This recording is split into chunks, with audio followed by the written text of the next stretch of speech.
The Natural Door is sponsored by Bayshore Outdoor Store in Sister Bay. For all your equipment and kayak tour guide needs, visit www.kayakdoorcounty.com.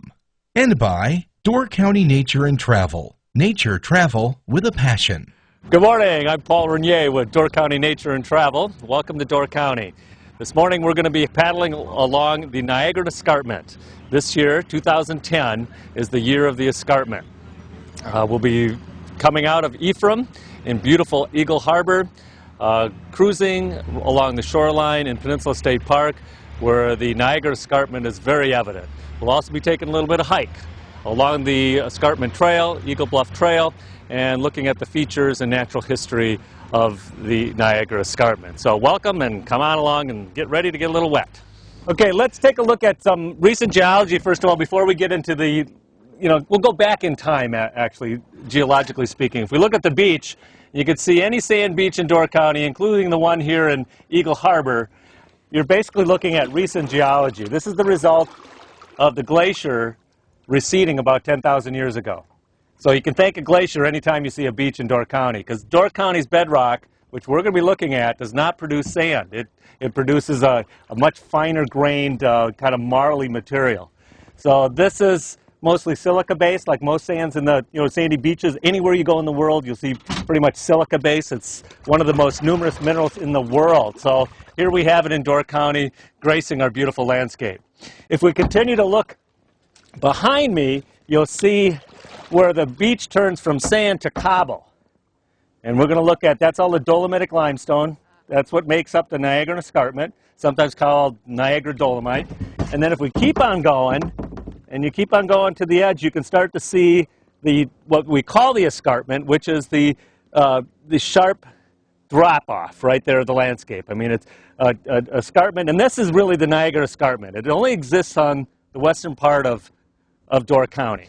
This is a great example of the escarpment face, showing us some of the features that are indicative of the Niagara and Dolomite.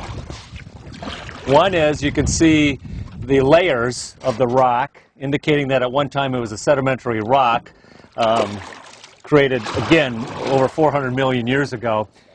And the other is that it has vertical fracturing. You'll see the cracks going vertically up. And so it has the ability to fracture horizontally through those planes of sedimentation and also the vertical fracturing. Here we can see it's just about a vertical drop, probably close to 100, 125 feet. Not too much growing on it. There's no soil in there. But if you look carefully, you'll see that there are trees growing out of the cracks, those fractures that are in the rock.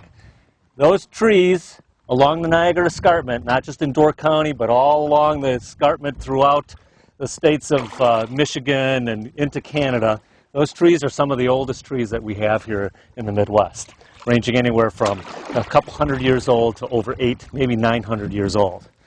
Very slow growing, very intense type of conditions to grow in, but they are eking out a living on those rock faces, practically defying the laws of nature in doing so. It's a beautiful example of persistence and the ability to adapt to an environment as harsh as that Niagara Escarpment. Here we see some trees way up on the top. They stick up over the canopy, and they're very easy to identify because look at the form of these trees. You got the branches like big arms reaching out and kind of curled up a little bit at the end, or they're almost on a 45-degree angle.